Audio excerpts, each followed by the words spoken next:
তো ইন্ট্রো ছাড়াই একটি খবর আপনাদের পরিবেশন করব, আর সেটা হচ্ছে অপ্রতিরোধ্য নির্ভীক মামলা। জিডি সাহসী প্রতিবন্ধী মামলায় 32,000 মামলা উপেক্ষা করেই কি তবে চাকরির অর্ডার? কলমের জোরে হাইকোর্ট কি বাধ্য হবে চাকরি দিতে? জানি না। প্রত্যেকটা প্রশ্নের উত্তরের যদি আমাদের পেতে হয় তাহলে আমাদের সোমবার পর্যন্ত অপেক্ষা করতে হবে, কারণ সোমবার এই মামলাটি লিস্টেড। দীর্ঘ লড়াই, মানে একদম মাটি কামড়ে লড়াই একে বলে। মানে আমরা প্রতিবন্ধী ভাবলেই অনেকটা কেমন একটা মানে সাধারণ মানুষের মধ্যে কী দেখে, প্রতিবন্ধী সে আর কতদূর কী করতে পারবে।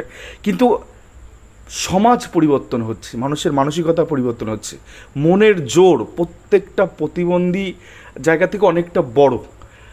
তো সেইখান থেকে একটা ছোট্ট উদাহরণ আপনাদের তুলে ধরবো, যেখানে গিয়ে এই যে জিডি বাবুর কথা বলছি না, এই জিডি বাবু হয়তো হতে পারে প্রতিবন্ধী, কিন্তু তার মানসিক যে জোর, মানসিক যে শক্তি, তাকে কুর্নিশ জানাতেই হবে। কারণ কি হয়েছে গোটা বিষয়টা আপনার দেখায়, তাহলে বুঝতে পারবেন। দেখুন, সিনপসিস অফ দ্য কেসের ক্ষেত্রে এই পিটিশনার 2014 টেট কোয়ালিফাই করেছিলেন এবং সেক্ষেত্রে 2016 সালে রিক্রুটমেন্ট প্রসেসে পার্টিসিপেশন করেছিলেন, যেটা 42,949 হয়েছিল।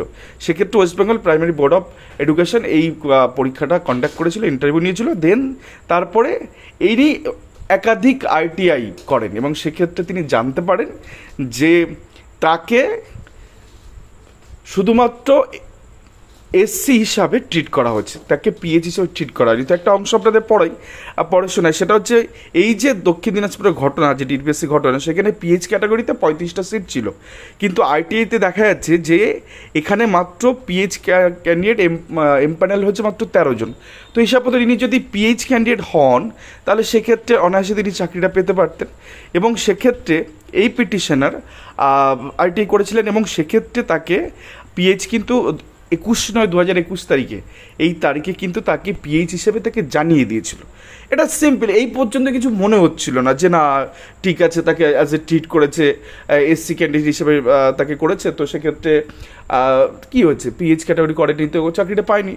কিন্তু আমি এখানে থেমে থাকছি না, আমি এনার ভাষা, অর্থাৎ এনার আইটিআই করার ভাষা, অর্থাৎ তিনি যে লিখেছেন আইটিআইগুলো এবং যেগুলোকে ফরওয়ার্ড করেছে সেগুলো আপনাদের দেখাবো। বুঝতে পারবেন যে কতটা প্যাশনেটভাবে, কতটা জোরালোভাবে কত কিছু উপস্থাপন করা যেতে পারে। তো এক্ষেত্রে যে আইটিআই যেটা দিয়েছে আমি দেখাচ্ছিলাম একটু আগে, যেটা রিট অ্যাপ্লিকেশনে লেখা ছিল, এটা SP officer district primary school council থেকে দক্ষিণ দিনাজপুর থেকে দিয়েছে। তো কতগুলো সিট ফাঁকা ছিল এবং কারা কারা কতজন, টোটাল ভ্যাকেন্সি পিএইচ হচ্ছে 35টা, আর নট এমপ্যানেল নাম্বার এমপ্যানেল হচ্ছে 13 জন। তো ইনি যদি এই পিএইচ ক্যান্ডিডেট হয়ে থাকেন তাহলে তিনি অনায়াসে চাকরিটা পাবেন। তো এবার আপনাদের চলে মেন জায়গাটা, যে ভাষাটা কী আছে দেখুন, লেখাগুলো দেখুন, এগুলো কিন্তু রিপ্লাই করেছে স্বয়ং বোর্ড।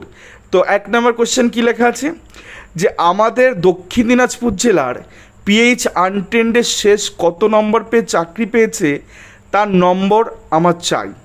মহাশয়, এই প্রশ্নটা আমি 2বার করে আবেদন করেছিলাম, প্রাইমারি বোর্ড আমার এই প্রশ্নের উত্তর দিতে চায় না। আমি যে ক্যাটাগরি হই না কেন আমার তো তথ্য জানার অধিকার আছে, অথচ প্রাথমিক বোর্ড বা প্রাইমারি বোর্ড এই প্রশ্নের উত্তর না দিয়ে এসসির নম্বর আমাকে জানাচ্ছে।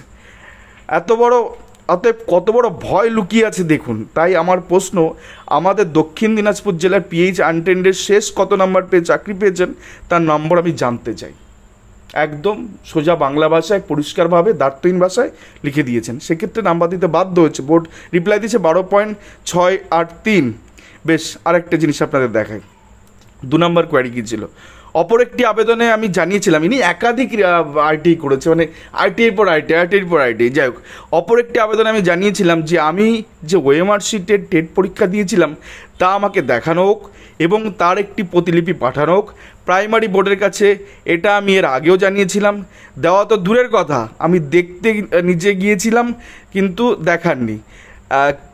কি একটা অ্যাডভার্টাইজমেন্ট ওরা নিজেরাই তৈরি করেছে যে এই তারিখের পর ওনারা নাকি কাউকে দেখাতে পারবেন না। এবার আবার বলছে হাইকোর্টের নির্দেশ আছে, দেখানো যাবে না। তাই আমি বলছি যে আমি তো আমার প্রতিবন্ধী শংসাপত্র 2010 সালে করেছি, আর আমাদের টেট পরীক্ষা হয়েছিল 2015 সালে। তাই আমি কি ওএমআর শিটে পিএইচ ক্যাটাগরি লিখব না? এটা বিশ্বাস হয়? কিন্তু ওনারা বলছেন আমি পিএইচ ক্যাটাগরির দাগ দিইনি।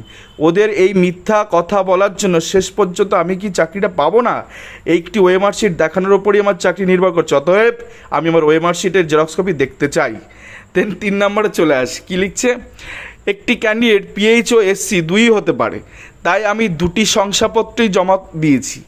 এতে প্রাইমারি বোর্ড পিএইচ বাদ দিয়ে এসসি হিসাবে ধরে নিয়ে আমাকে চাকরি থেকে বঞ্চিত করলো। তাই আমি জানতে চাই, একজন পিএইচ ক্যান্ডিডেট পিএইচের সুবিধা থেকে বঞ্চিত করা হবে? প্রশ্ন করেছেন 3 নম্বর। 4 নম্বর কোশ্চেন, আমাদের জেলার ডিপিএসসি অফিসে আমার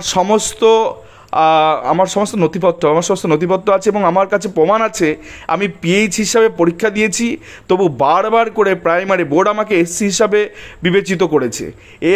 এই অন্যায়ের প্রতিবাদ চাই। তাছাড়া সবচেয়ে বড় কথা, আমার কাছে প্রমাণ আছে প্রাইমারি বোর্ড একটা সাদা কাগজে একটা মন গড়া কথা লিখে দিলেই আমাকে তা বিশ্বাস করতে হবে। আমি প্রমাণ চাইছি।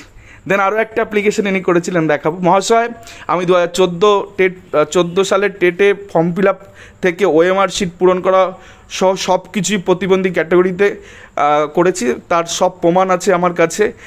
সেইরূপ আমি টেট কোয়ালিফাইড করি। দক্ষিণ দিনাজপুর জেলা থেকে প্রতিবন্ধী ক্যাটাগরিতে আমার চাকরি হয়ে যাওয়ার কথা, কিন্তু চূড়ান্ত রেজাল্ট দেখার পর আমার চূড়ান্ত তালিকায় নাম নেই। পরে আরটিআই করে আমাকে এসসি হিসাবে ক্যাটাগরিতে ফেলা হচ্ছে। অতএব আমার প্রার্থনা, আপনার কাছে প্রার্থনা, আপনি পুনরায় আমার কাছে কি রিসেন্ট ডকুমেন্টস যা আছে তা পুনরায় দেখুন এবং সঠিকভাবে বিবেচনা করে আমাকে চাকরি করে দিয়ে সাহায্য করুন।